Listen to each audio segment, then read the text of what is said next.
Tonight, the Prime Minister responds to the widening mirror scandal as he takes a wait-and-see approach. Jules Vasquez asked him all about the Mirror Family Enterprises Plus. The PM says he was floored by the accusations against the acting Chief Forest Officer John Pinello. Also, it started with Alberto Agues and a cyberbullying charge. The PM says Oscar Mira has learned from this very costly and painful experience.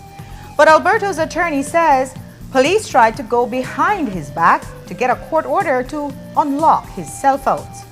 And we'll take Hypo to a forum that's planning for future weather. We've got details of these and all the stories in our newscast for tonight, Thursday, June 18th, 2026. Good evening. With your news, I'm Indra Craig.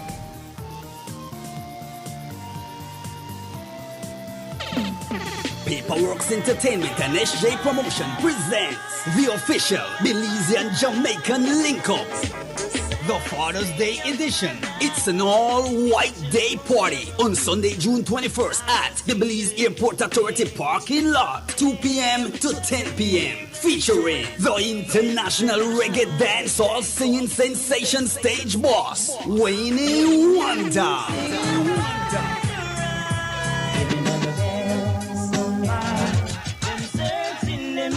To mash up the stage alongside the General Super G for the first time in Belize, Steely Bashman, plus Belize's top DJs. Get your general tickets for $60 and VIP for $150 at Madisco, Stone Music Outlet, and VIP Wireless. And lock the date for the official Belizean Jamaican Link-Up all-white day party on Sunday, June 21st at the Belize Airport Authority parking lot, 2 p.m. to 10 p.m. Sponsored by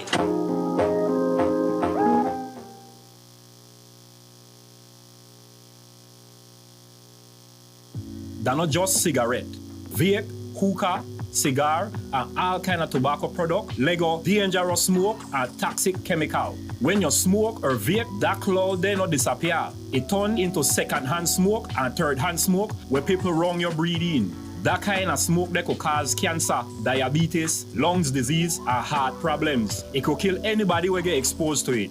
If you smoke or vape, go outside, far from people. Everybody deserves to breathe clean air.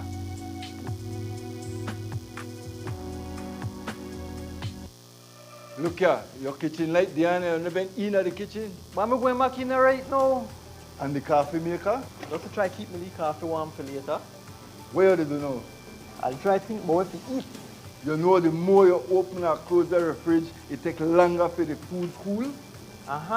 For a hot day like today, it burns more energy. You charge your phone right now? No. Plug it out then. You really only wash 2 Lee socks and 1 Lee shirt? You don't know what small load burn the same amount of electricity as large loads? But this is my favorite shirt. You have to be more energy efficient. Use large loads. This AC, the blow hard. You know, if you keep the temperature at 25 degrees Celsius or higher, you burn less energy and you also keep the place cool. And for a nice day like today, turn off the AC, open up the house and make some fresh breeze come in. You know what? I think I get it now. As consumers, we need to be more energy efficient and practice energy conservation. Altoona is one of the most visited Mayan city up until lately. The adjacent communities have collaborated together to see how they can get a space here that the wood carvers could actually market and sell their product. Not having the POS machine in the past, we have lost a lot of sales. Atlantic Bank helped supported our business, giving us the opportunity to get the POS machine. Now with the POS machine, we are able to do more sales, and that will, also bring more, finance to our families. Atlantic Bank, building the future together. At the MIDH, we are all about productivity. and it is not productive to respond to the lies and propaganda coming out of the opposition. But in this case, we will, because we owe it to the men and women of the MIDH who give their all in service. According to the leader of the opposition, the MIDH changed the scope of works of the Coastal Plain Highway when a government of the PUP entered office in 2020. We see before our very eyes what happens when you tamper with a project properly designed under the United Democratic Party, properly financed under the United Democratic Party. That is a lie. The truth is that the MIDH could not and did not reduce the scope of works or design of the Coastal Plain Highway because it is not possible under the financing agreements with the IFIs who funded the construction works. There were significant savings on the project under this administration in the form of a contingency fund. A contingency fund is a percentage of the entire contract cost put in place in the event something goes wrong while building the road. In this case, it was not used and was not disappeared as has happened in the past. It was used by this administration to finance peripheral projects, including the paving of the Gales Point, Manatee and Mullins River roads. It's as simple as that. The leader of the opposition knows this, and if she doesn't, she can easily find out. Politics is politics, but the truth is the truth.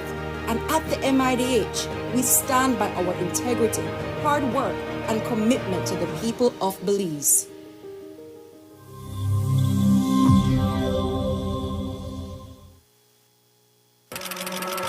The next station is not just a place, it's the vacation capital of the world, the Mexican Caribbean.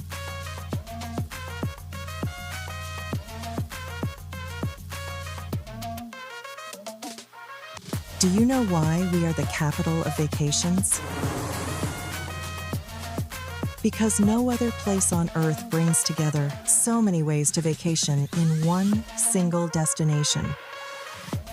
From rest to adventure. From nature to culture. From luxury to freedom. Every vacation imaginable, except snow, and we plan to keep it that way.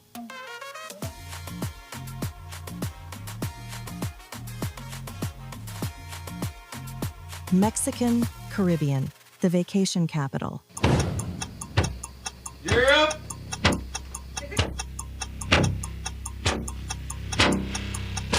These charter means aren't We're navigating along the coastline. This morning, the 2023 Good evening. Good evening. I'm Cherie Halsell, And here's what's ahead for you on 7 News Tonight. We've got details of these and other stories in our newscast for tonight. Good evening. With your news, I'm Linda Craft. Please, you're watching the Nation Station, Channel 7.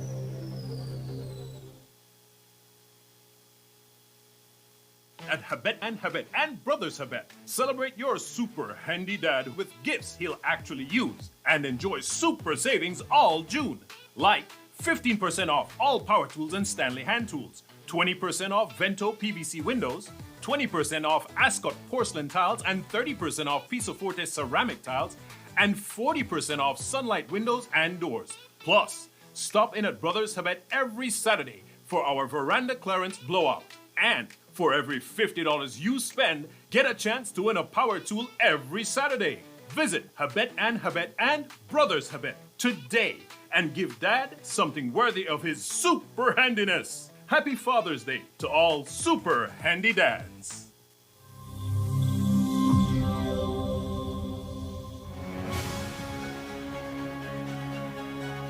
As promised, the bridge linking the twin towns of San Ignacio and Santa Elena to 6 vibrant communities in Cayo Northeast is nearing completion. And as promised, the MIDH has done it using the refurbished Haulover Bridge, which once stood over the Haulover Creek and now graces the McCall River. We believe in providing meaningful links and infrastructure which immediately benefits communities, and we believe in value for every dollar spent. This bridge is an investment which will keep on giving for many years to come. Personally, that bridge got me excited because it comes with a lot of benefits The first and foremost is that it reduces transportation time, by 15 to 20 minutes. Depends by, we don't want nobody to rush by the bridge, but it definitely, some people are in a 5 or a little bit more minutes, they're gonna reach Santa Elena. So let's say if you have an emergency, per se, you are rush somebody to Lomalos, that bridge just perfect. I think that is a great privilege for us that the government is giving us. I believe that it benefits to many of us here in the community. First of all, to our teachers that they travel to come all the way, maybe from Cayo or Santa Elena. It's a more closer way for them to transport to school. This is a blessing for the whole, well, not just for Santa Familia, but the whole Cayo district. This is going to help us a lot. It's going to bring more people. It's going to be more accessible for people to get to Santa Familia. People that, a lot of people don't know where Santa Familia is located. So I've been talking to a lot of people, they know where. They just go see it on the map, but they don't know exactly. It's going to be very convenient for us.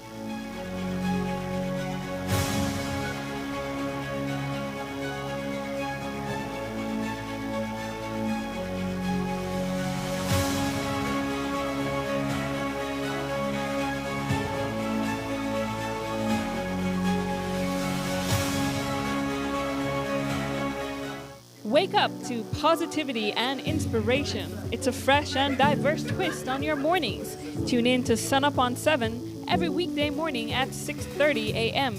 right here on your nation station, Channel 7. It's the morning show you don't want to miss.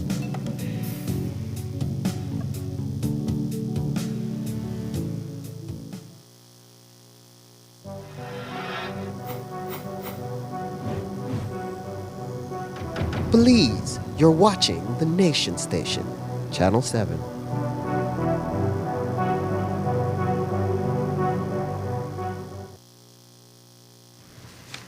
Tonight, Prime Minister John Briceño is in a sense trying to dismantle the political atomic bomb called Oscar Mira, which means he's moving very carefully to try and deal with an explosive and expanding scandal of private businesses feeding at the public's wrath. While many in his party, made anxious by the recent revelations, would have hoped for quick and decisive action to stanch the bleeding, when Jules Vasquez caught the PM today in the village of San Roman, Rio Hondo, he proposed a more circumspect strategy, like an audit. What do you plan to do, and what do you think of what has been exposed so far? Well, the first thing is that today I'm speaking with the Financial Secretary for him to ask the Auditor General to go on to do an audit into that period in question, and to ensure that, one, that there was value for money, secondly, that the procurement process was followed properly, and then to get a report. I don't want to prejudice the report, so I'm hoping then that we will be able to get a report, and based on the report then we can act. From a political perspective, though, the PUP is hemorrhaging because this is seen as a family enterprise eating off the government. That's a public perception. What will you attend to it from any political perspective? Do you think that maybe Mr. Mira has to be moved from that ministry or put on suspension? Well, Mr. Mira is not in that ministry. Mr. Mira is the Minister of Police. Yes, so that's right. From the Ministry of Home Affairs. Yeah, so for Home Affairs. So it is. Listen, before I can say anything, maybe we take a look at the report, and then I think I'll be in a better position to decide what would be the next step.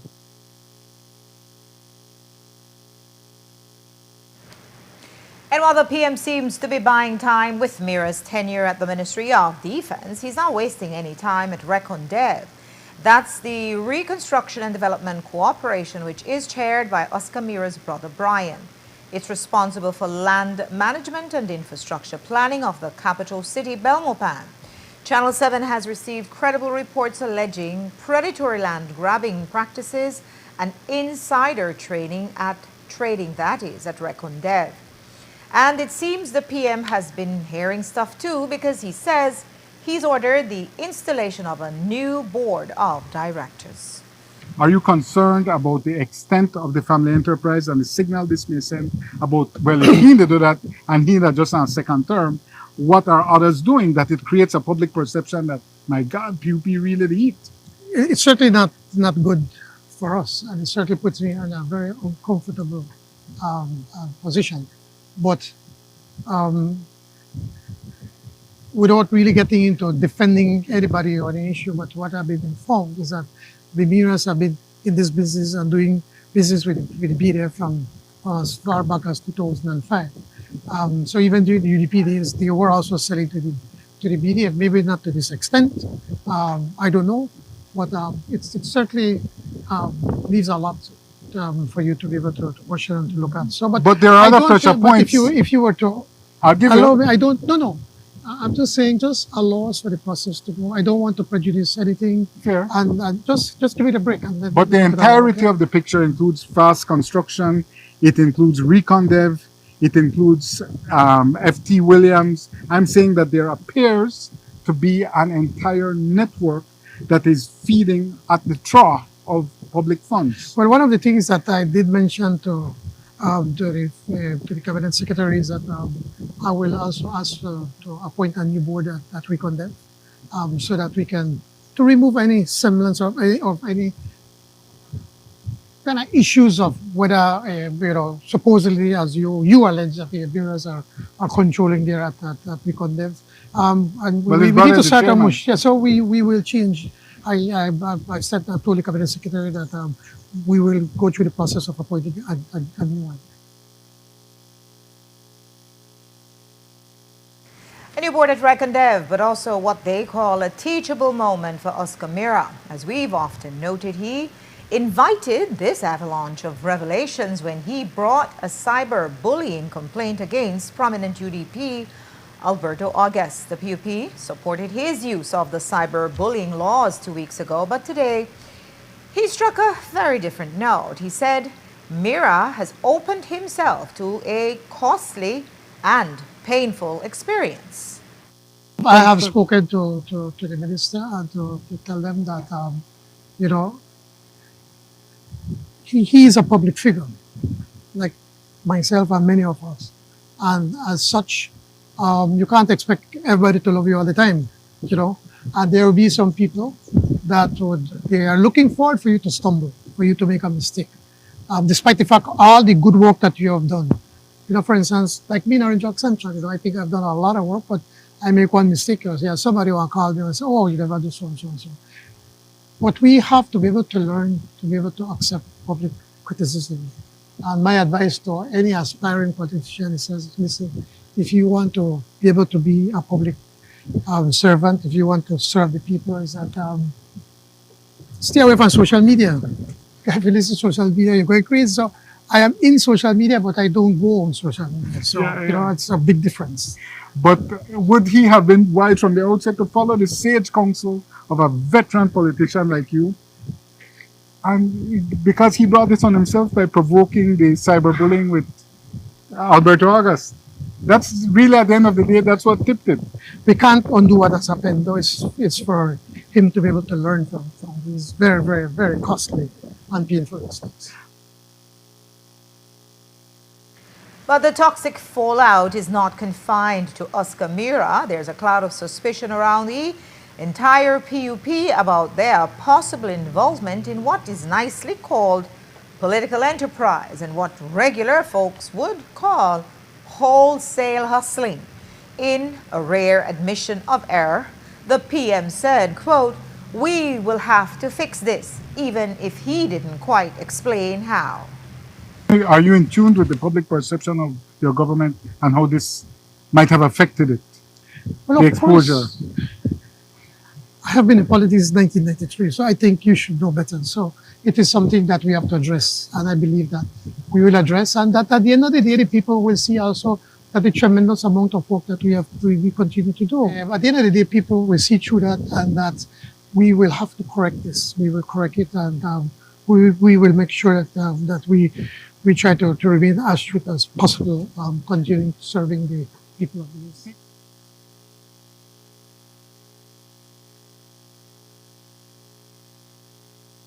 And when we met with the Minister of the Public Service today, we asked him for some transparency on the government payouts to Mira family members for fruits and vegetables. We have seen more than 500 of them, all under $10,000.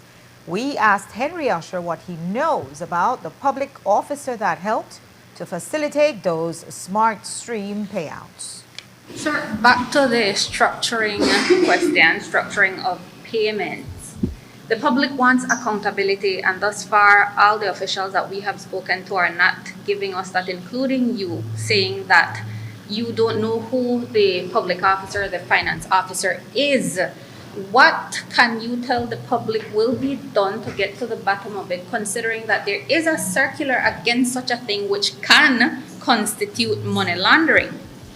Well, I think that you are drawing conclusions that are not fair by what you just said. Number one, I said I don't know who the finance officer is. I could find out who the finance officer is. This is the first time I've been asked who the finance officer is. Number two, it is a procedure that is allowable in the public service. There has to be a threshold when you're spending funds. It can't be that if you're going to buy a pen that you need to go through a procurement procedure to purchase a pen. So I'm just saying that let the investigations be carried out by the necessary departments that will carry out the investigations. If an audit needs to be done in that particular ministry, then let the audit be carried out. But I can't make a prejudgment today standing when that has not been done yet.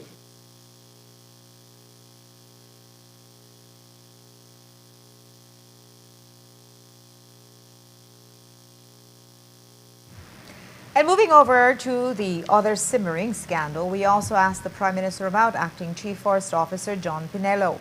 As you saw on 7 News 2 nights ago in an extraordinary interview, he accused a business owner in the forestry sector of offering him a bribe. And the businessman fired back, accusing Pinello of extorting him for a bribe. The PM says he was floored by the revelations. The allegations and counter-allegations between the acting chief forest officer and the businessman, Cesar Godinez. What do you make of what you've seen or heard? I just somebody said in your interview that you did. I was like floored. What I have done, I've asked the cabinet secretary to speak with the CEO of Sustainable Development to be able to. I'm told that she has spoken to the acting chief forest officer. He has gone on holiday, and an investigation will be done. Obviously, at the end of the day, the public service commission will have to deal with that matter. From what you have heard or seen, who do you believe? I really can't comment on that. I really, again, it's best for me to wait for me to be able to get a true report or a true representation of what you believe, taking place. But you know, Mr. Pinello has spoken plainly and said that he has been fraudulently listed as a shareholder in this company. Okay. I mean, that would be a very serious offense. It is a serious offense. So again, that's why I'm saying I don't know. So I don't want to comment on what I know. But at the same time, we have seen money transfers from Mr. Godinez to Mr. Pinello. Well, I did not take a hard look at it. So, obviously that the Public Service Commission would have to be able to address that. And if there are these transfers, then Mr. Pinello would have to answer to the Public Service Commission.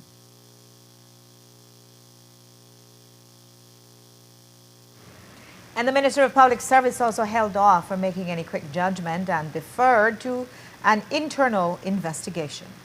It is concerning. I saw it in the media, and I believe that an investigation is going to commence in the Ministry of Sustainable Development very soon. I'm hoping that investigation can be done quickly and that we get a report at the Ministry of Public Service going forward. So we wait to see what that investigation will reveal, and if any other steps need to be taken, then those steps will be taken. But he is listed as a shareholder for a company with a forestry interest. What do you think of that? Well, I think that the fact that it was put out there is one of the areas that is being investigated. So I think that all of that needs to be looked at being a shareholder in a company is not on its face something that is illegal or in any way creates any kind of issue. But because it is a company that is in the field that he is involved in, yes, we have to make sure that there is no conflict of interest. And I think that that is the avenue, that is the focus that this investigation will undertake.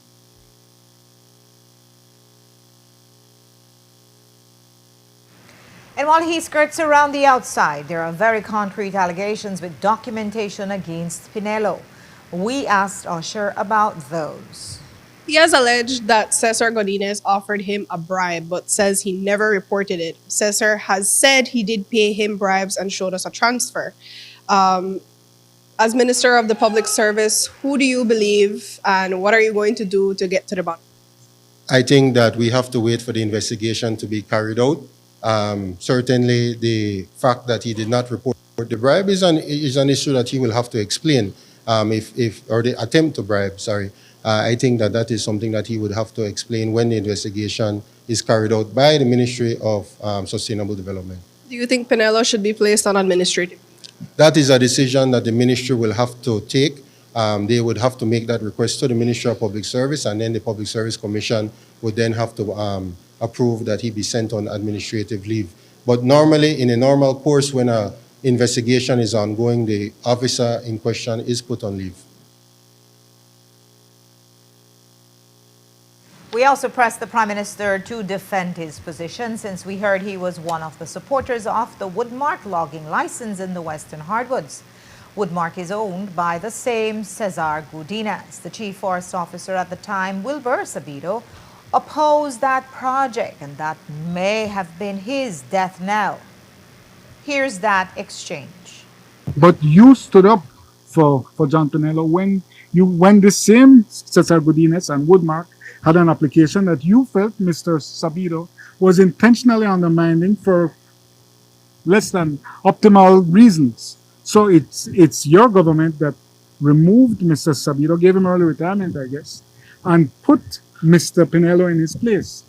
And now we see a substantial allegation of wrongdoing against the person that your government put there. And you were a part of it, because I remember you were involved in that Woodmark issue. Well, I don't think we removed Mr. Sabido over this issue. I think the minister felt that it was time to be able to put a new direction into the department, and felt that there could be more active engagement and management in the department. And so, you know how the public service is structured, that once that person is left, the next person then would take over. Mr. Pinelo has been the acting Chief Forest Officer. He has not taken over the substantive post. So he has been acting, and obviously now, with what the accusations that are being made against him, we have to give Mr. Pinelo an opportunity to be able to defend himself.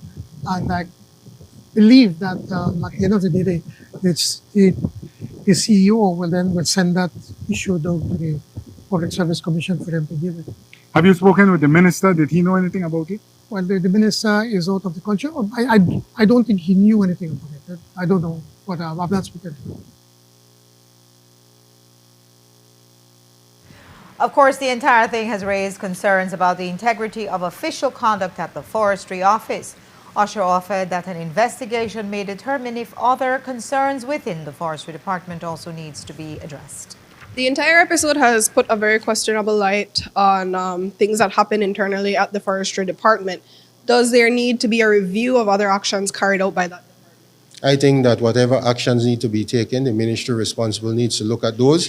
This investigation might reveal other areas where there are where there's a lack of control, where new controls need to be put in place, and certainly those are areas that we would try to assist them with when that investigation is completed.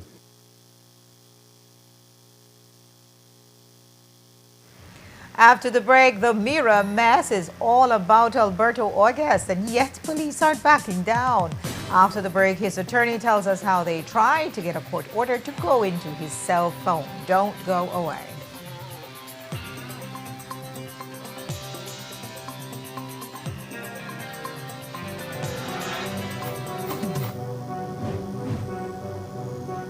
Please, you're watching the Nation Station, Channel 7.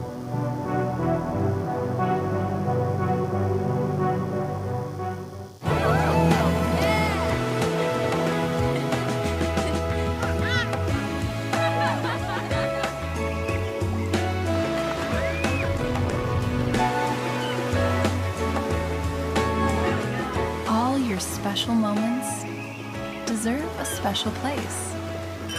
Book now and save 50% on accommodations and 20% on spa, only at Naya Resort and Spa. Nokshe Adventure Park came about from the birth of COVID. Everything was on pause for tourism. So we decided, let's do something different. We got 10 bikes, 10 ATVs, and we were just doing ATV tours. Shortly after, we were approached by the cruise lines. We agreed to work with them, and from then it just started growing. We set up the chocolate tour first, and then from there we went into the culinary experience at the different Mayan cultures. We have like the gift shop, the cooking class, the shaman, and the healing, and it just all came together. When you reach a certain point, you need investors, you need partners to come into your business. Atlantic Bank just make it easy. Even my 7-year-old could do it. Atlantic Bank, building the future together.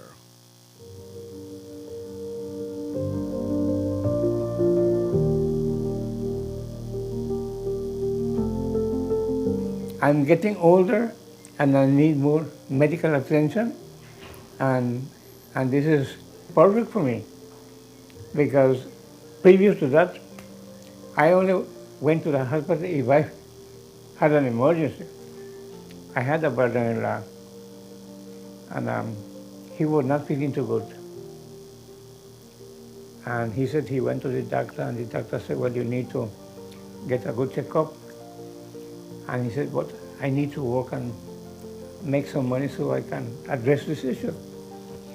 It happened that we were working by Santana, and he got worse. I had to come to New York. The next morning, Carlos, they took him to Belize. Before the day was up, he was dead. His pressure skyrocketed, and he couldn't be helped. He passed away. And that has repeated itself many times, simply because we didn't have what we have now. It's something very good for me. We've never had it before, and I see a lot of people participate. They come and they are grateful, just like myself, that this service is available.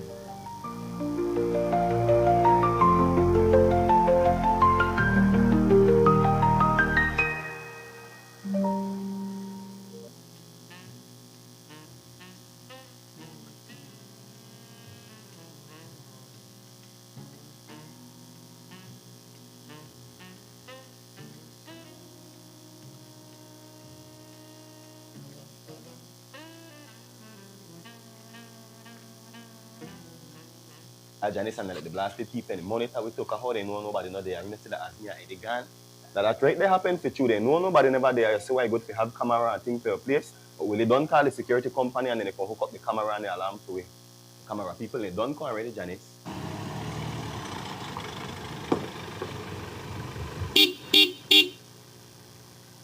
Champion Security don't reach out for you.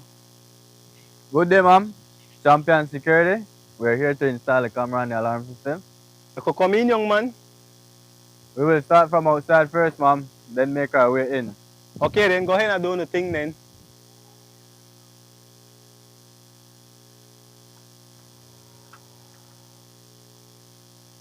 Why? Mother, hey, come on, man. Get camera up in your house. Mr. Me know if you do that, you know. Me to help you know. Hey, you blasted Junior. Get your backside from there. Left the man. They make them do their job. All right then, ma'am. We're finished with the cameras outside. We're here to install the recorder and bring it up on your phone. Oh, me never know you could go up on your phone too. Yes, ma'am. It can be viewed on your phone, tablet, laptop, TV, and also remotely anywhere you are via Wi-Fi. I could make them put it on my phone too. Ma'am, this is the keypad to arm and disarm the alarm system. Okay, ma'am. We're all set now. Protected by Champion Security, where your safety is our business.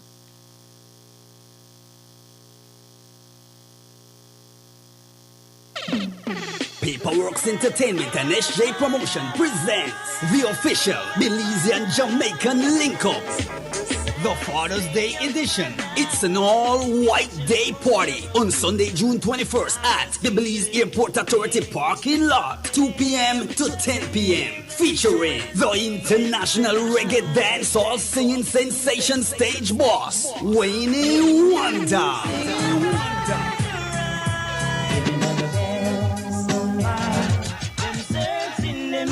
to mash up the stage alongside the General Super G for the first time in Belize. Steely Bashment plus Belize's top DJs. Get your general tickets for $60 and VIP for $150 at Madisco, Stone Music Outlet and VIP Wireless. And lock the date for the official Belizean Jamaican Link-Up all-white day party on Sunday, June 21st at the Belize Airport Authority parking lot, 2 p.m. to 10 p.m. Sponsored by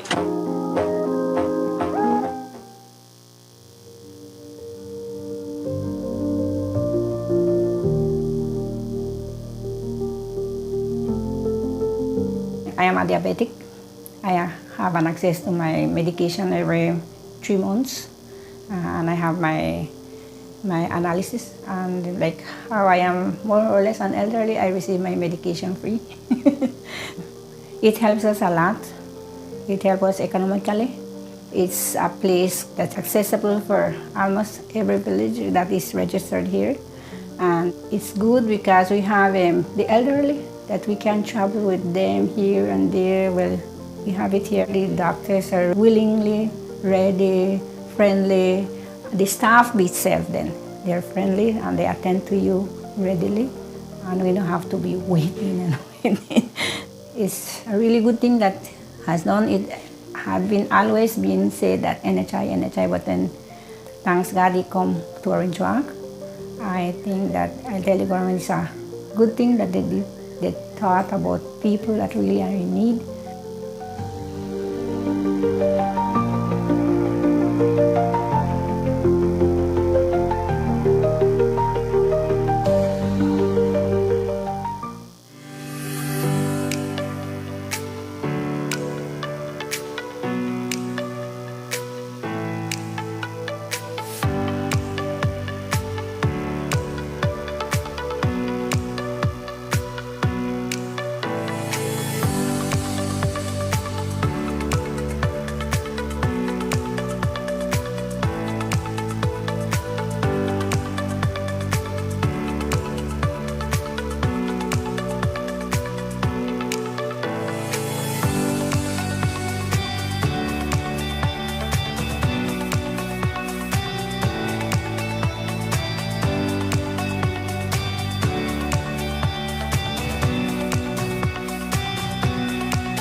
Belize, you're watching the Nation Station, Channel 7.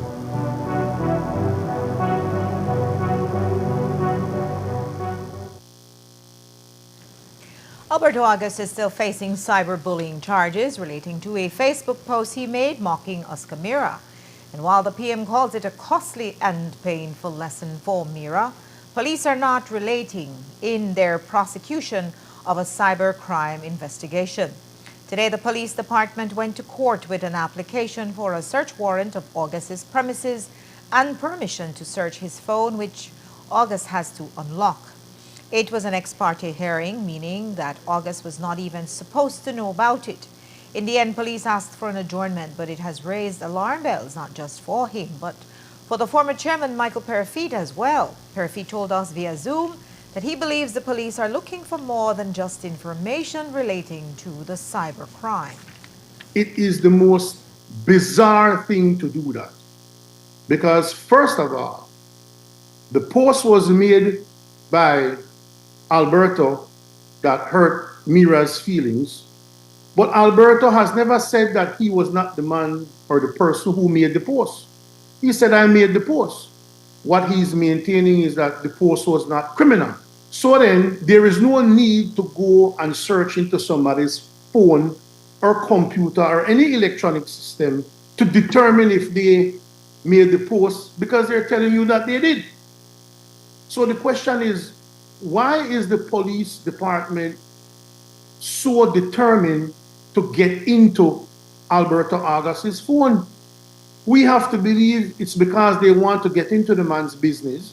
They want to see who he has been communicating with that has nothing to do with the case.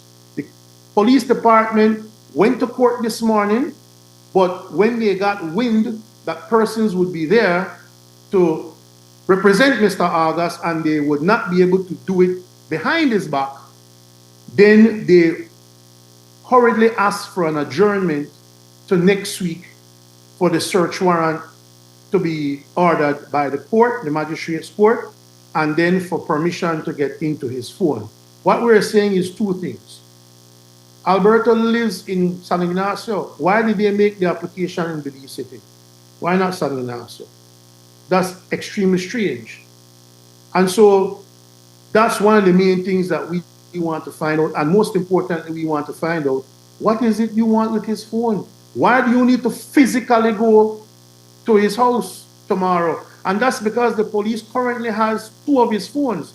There is no need for the police to have his phones any at all. I believe that they're just trying to benefit from the fact that they have his phone.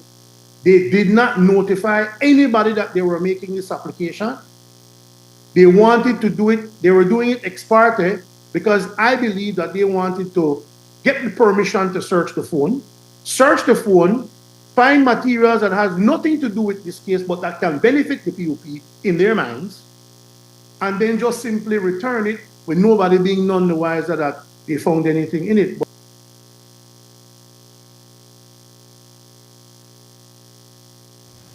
Going back to our interview with the PM, we asked him about the status with 14 customs officers at the northern and western border that the Ministry of Finance is pushing to get through. Some of those officers have lawyered up, while others have said they are fine with being transferred. But it looks like government is in for a legal tangle since their attorney is asking for a court injunction blocking the transfers. On May 29th, the PM told us the transfers are going to go through. Today, he didn't seem so sure.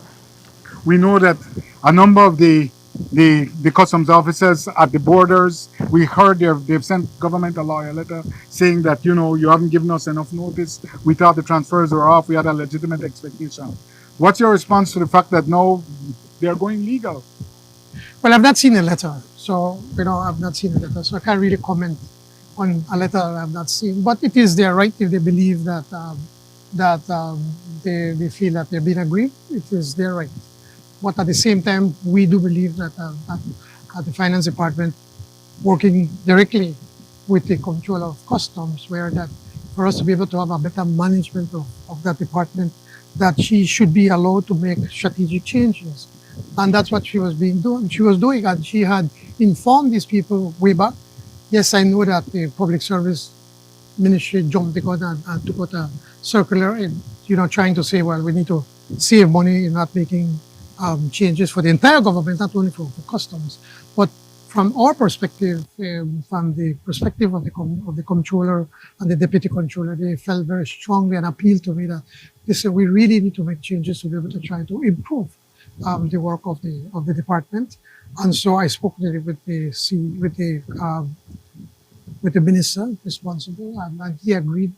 And then afterwards, the financial secretaries then spoke with the CEO, with CEO Satina from the Public Service Ministry to say that it is urgent for us to continue that process. And then that's what happened. But you're the Prime Minister and the Minister of Finance. Is the Minister of Public Service, did he not undermine you, undercut you, kneecap the Ministry of Finance in its will, in its prerogative, to choose to transfer customs officers? Maybe you should ask him that question, but I don't think so. But so now, you all really want these transfers to go through, but they're in peril and you might end up in court. And so be it.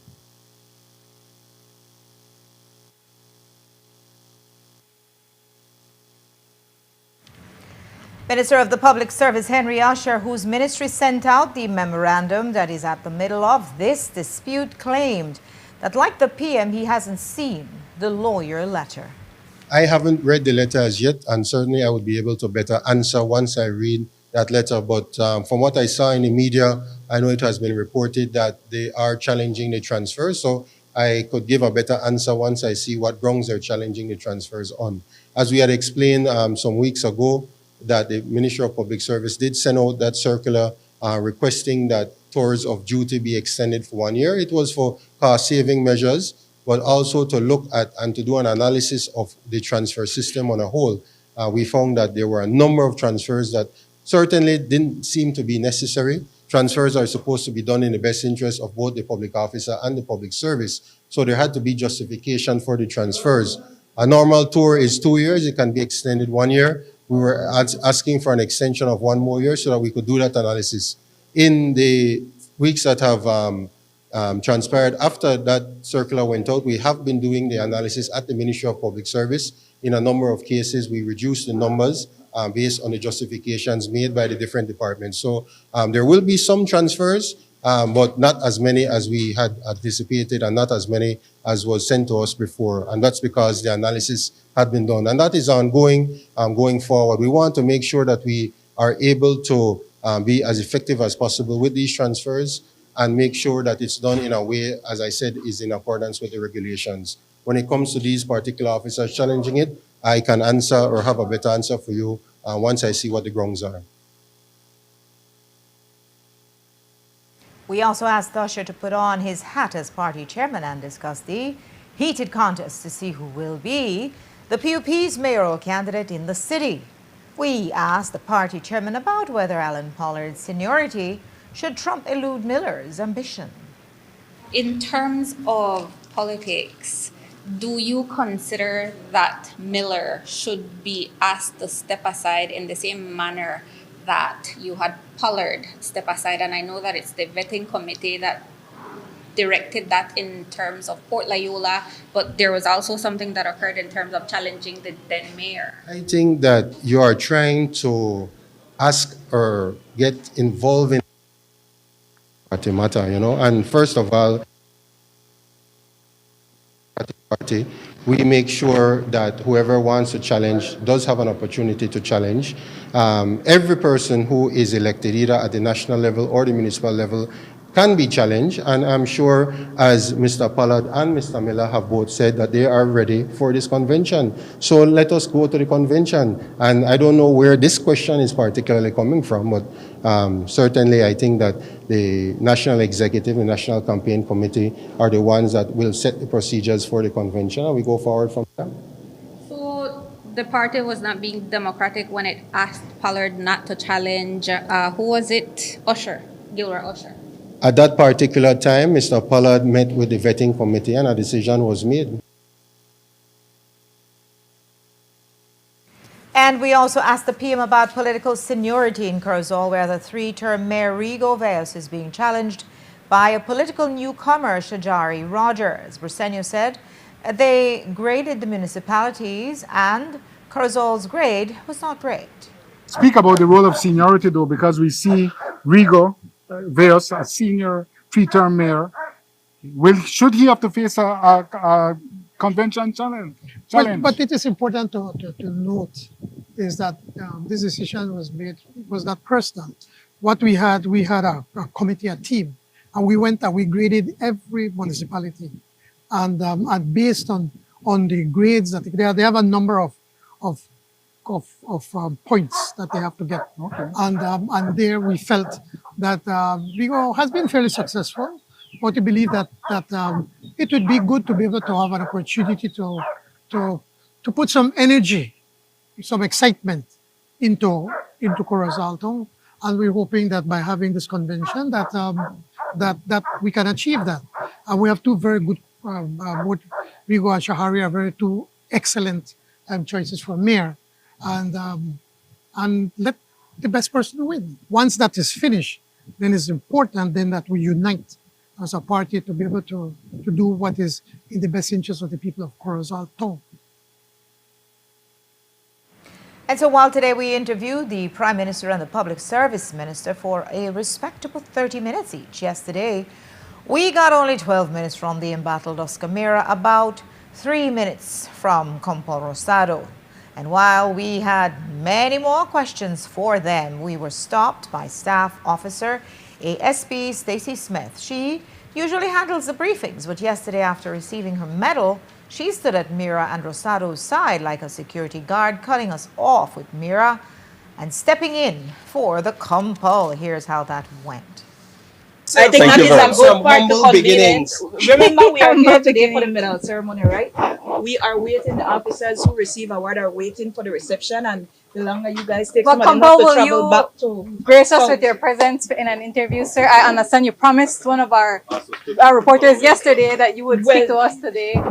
You guys were long with it. That maybe 2 questions That was because, as I literally said, 10 minutes. Sir, that is 10 long minutes. Remember, we have officers coming all the way from Punta Gorda who needs to go back.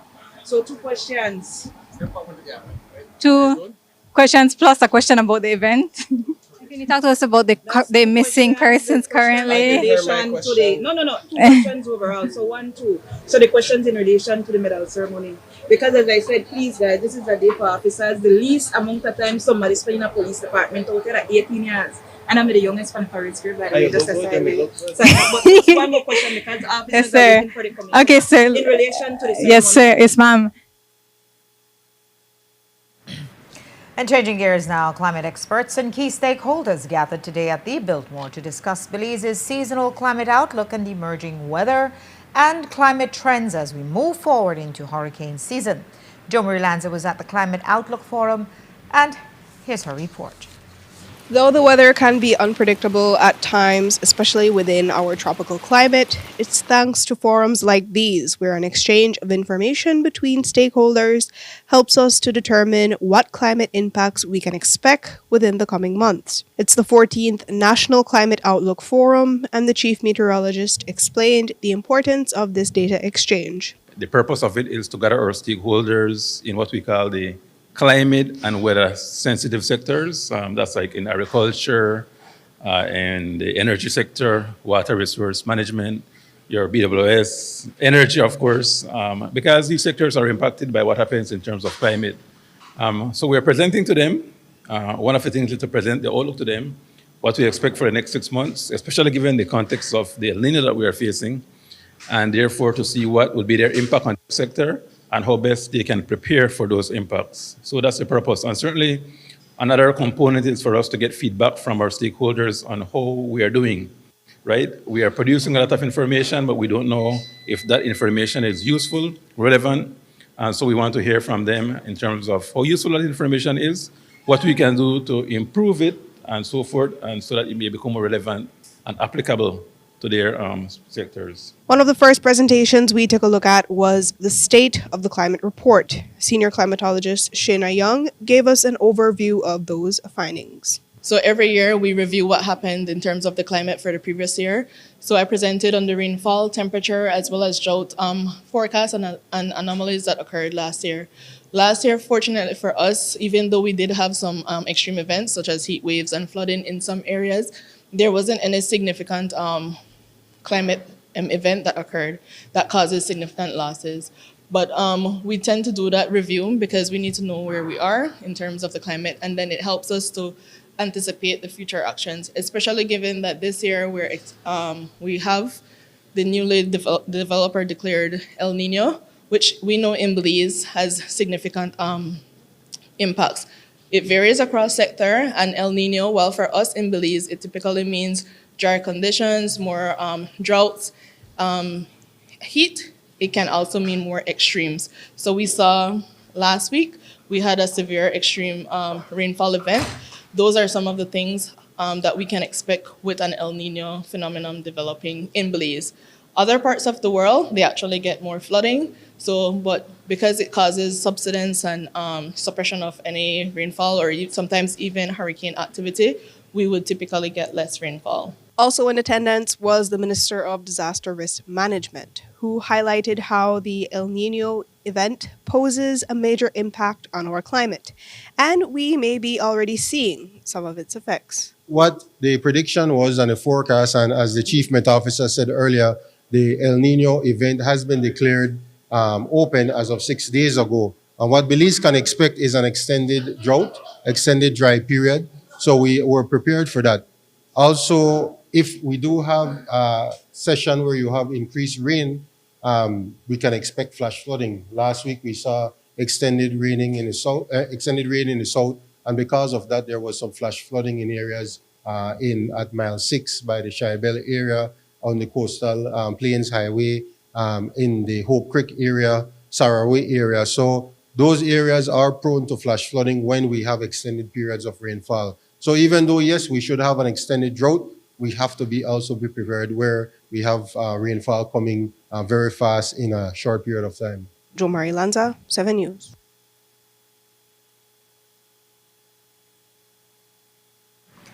We'll take a final break now. When we come back, we'll take you to the police open day. Plus, war is over, but when will the pump prices in Belize go down? We asked the Minister of Finance. Don't go away.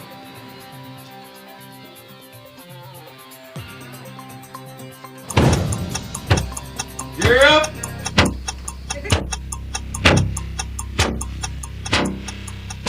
These charter mints aren't from We're an navigating airplane. along the coastline. This morning, the Northern 2023.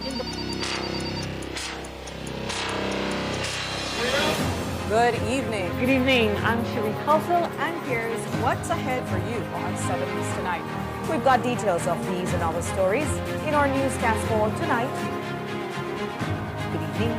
With your news, I'm Linda Craig. Please, you're watching the Nation Station, Channel 7.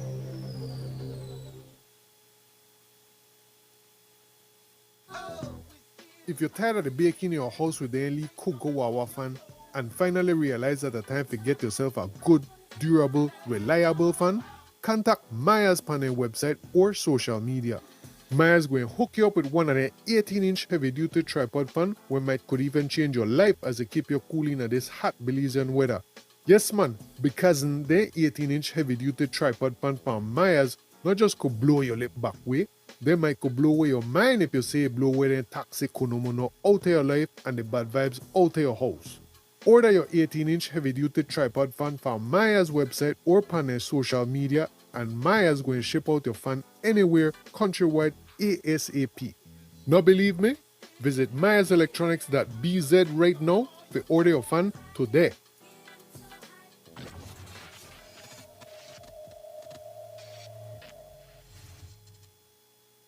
Nando's Wholesale is the distributor for the full line of Badia spices, including the original complete seasoning, the perfect combination of ingredients and spices prepared to enhance the natural flavor of your favorite foods.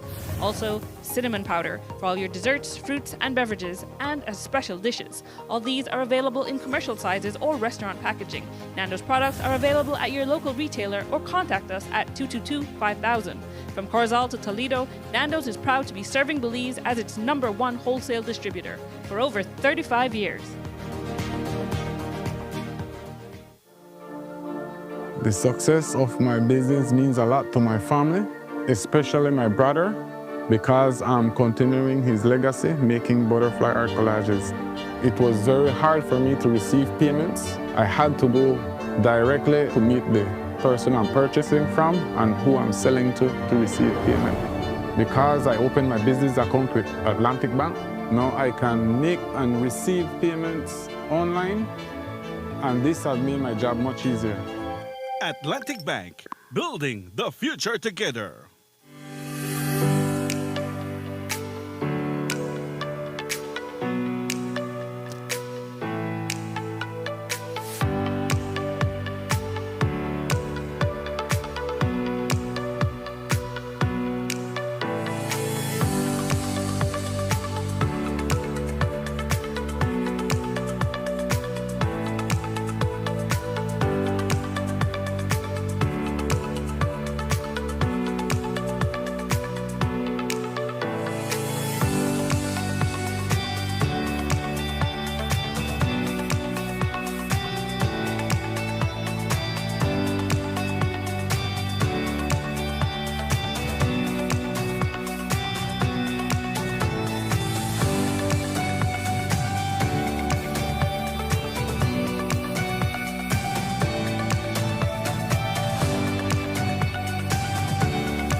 Belize, you're watching the Nation Station, Channel 7.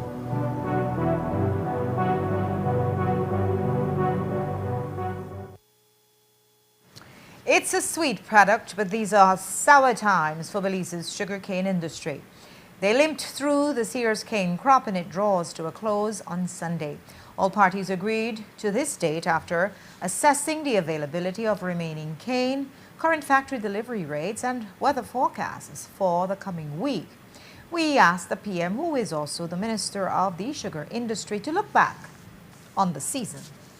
I've just been speaking to Olivia from BSI, and she was giving me a quick update. Yes, we were very optimistic at the start, but then we had some serious issues, certainly with the boiler at BSI that was giving a lot of problems. And I think the estimate that they made for cane, I think, was a bit too optimistic. But the good news is that we're closing the crop at the end of the week or on Sunday, because we're running out of cane. We don't have enough cane to be able to keep the factory. For instance, as it is, as we speak, the factory is not working. We hope that later this afternoon we'll start to work when we get more cane. But we've been producing more sugar for pretty much the same amount of cane that we got last year, that means that the quality of the sugar of the sugar cane has improved, and I'm sure that BSI will also say their sugar production, the techniques that they've used, has also improved for us to be able to have more sugar for the more or less the same amount of cane that we had last year. We also asked the PM once again, when will fuel prices go down? After all, the war in Iran is over. For now, at least, and world oil prices have been tumbling this week. So when will we see it at the pump? Britannia says, ask Trump. When can motorists expect to get some relief at the pump? You ask me that. You maybe need to ask Mr. Trump. Maybe you need to ask the refineries that are producing the fuel when they are going to bring down the price, because we could only base on the price that we get. And what we've been doing, we are playing on reducing the taxes considerably over time. That's the only remedy that we have, our only tool that we have to be able to try to have some measure of control on the prices at the pump.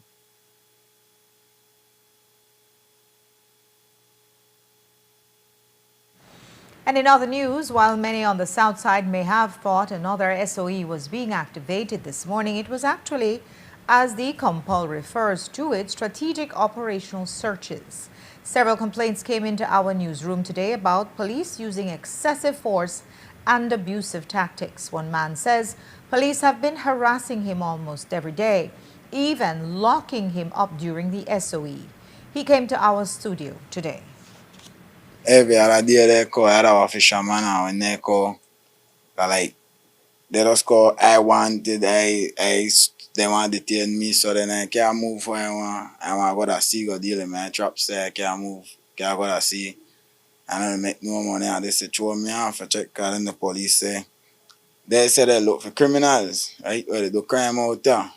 For sure, I know they do no crime right now, so I don't know how they say they look for criminals. Because the other day they gone up. They send me to jail for SOE. When they send me to jail for SOE, I had jail 2 weeks or change your check. This man, the man they run up that house, like usual every time they call 3-4 truck, lot of police call. When they come in the yard, people they talk to them, they disrespect people, they trip for people, they understand me. Like, oh, they don't call you for hurt people, and then they on police, on a public officer. We supposed to watch on as people or help we know people or bring we down to the ground if we know do nothing. I lost 5, brother. Wow. Not 3, 5, and my pa. To gang violence? Gang violence, I check. That's why I know I give up the street life or we did I see. We should note that MacDonald has lost 5 siblings and his father to gang violence. And while there were many complaints coming to our newsroom today about police excesses, there are still positive community engagements. Today, the Belize Police Department hosted an open day for school children to learn about the intricacies and the outreach of police work. Jaleesa Roberts attended and found out more about police work beyond the uniform and arrests. Many will only come across a police officer if they're in distress or in trouble, but they do much more to ensure public safety. Today, the Belize District hosted open days at Ladyville, Hattieville, the coastal area, and Belize City to commemorate Police Week and have the public gain greater understanding of what real police work entails. All of them are focusing on one thing where we see the police showing their services to the community. You know, many a times when people come in contact with police, it's because of crime. So we want to show that at the end of the day, what we have to offer will benefit the community. And also to the open day also reflect our partnership. It goes back to the mission statement of the police department, the community and the police working for a safer Belize. So we do have other partner agencies here too, who will showcase their service to see, so that the community could see how important the police and the community working together for a safer Belize. And with public safety in mind, the average person would not be aware of all the units that keep the police machinery moving. But we got to take a closer look. We spoke with the gender-based violence unit officer who explained their varied engagements.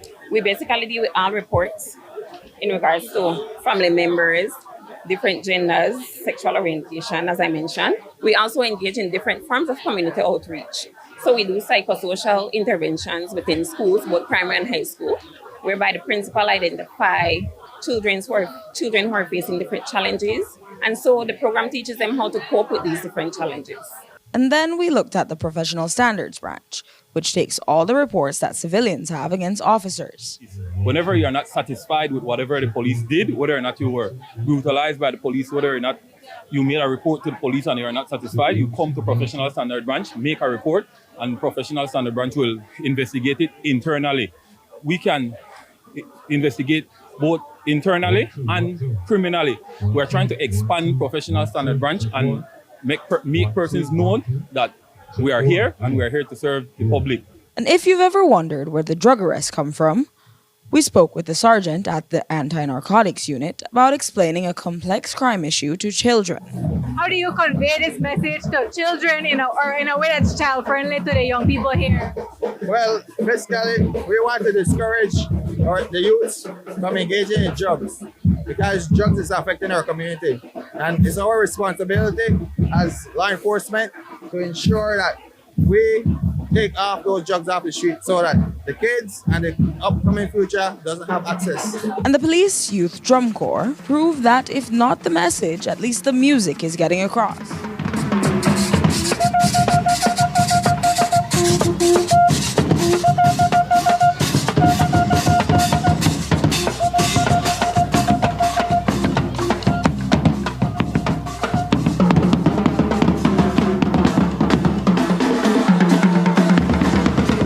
Jaleesa Roberts, 7 News. There are 150 fathers in the Coast Guard ranks, and today they were celebrated for their duality, serving and protecting on the seas while also providing, protecting, and leading their families. The Coast Guard held its annual Father's Day luncheon today, and their commander discussed its importance. So today the Belize Coast Guard is celebrating Father's Day under the theme Fathers of Strength, Leaders of Courage, Guardians of our Nation. We recognize the contribution that our fathers play and the role they play within the organization. Their leadership not only in their homes, but also here within the Belize Coast Guard. And so today we simply have this event to highlight and honor the sacrifice, their commitment to duty, and their commitment to the mission and mandate of the Belize Coast Guard as fathers within the organization. We have approximately 150 fathers within the Belize Coast Guard. Fathers who work hard, who are dedicated, as I mentioned, not only to their families, but to the mission and mandate of maritime safety and security for the country of Belize. We make every effort to ensure that our fathers are there for those special moments an occasion in the lives of their kids and their families. Whether it's a graduation, it's a birthday, even an anniversary, a wedding anniversary, we try our utmost best to ensure that they can treasure and celebrate those moments with their loved ones. The World Cup is on its second week, and the PM is just as excited as football fans all around the world. Having attended the opening match in Mexico City, the PM shared what it was like at Azteca Stadium. My team has always been Brazil, second Argentina, but it's quite unlikely that they're going to get to the finals, so probably Spain.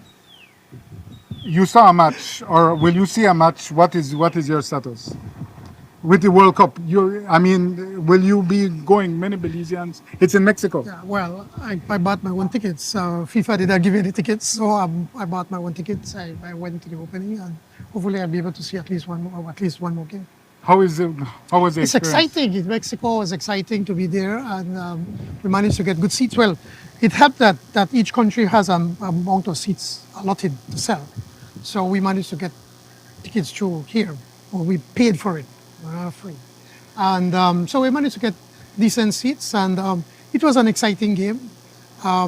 Mexico played very well with their home field, but the whole presentation, they showed that they did the renovation of Azteca, which is now, I think, Bano Norte, but it will always be Azteca, has been amazing.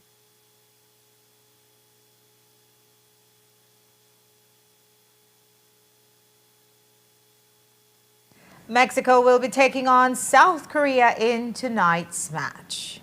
That's all we have for you for our newscast tonight. Thanks for watching. With your news, I'm Indira Craig. Remember, you can find a full transcript of the news at 7newsbelize.com and see the streaming video on our Facebook page. Have a great night. Join Miriam Abdul-Kawi here tomorrow, and I'll be seeing you on Monday. So until then, have a great night.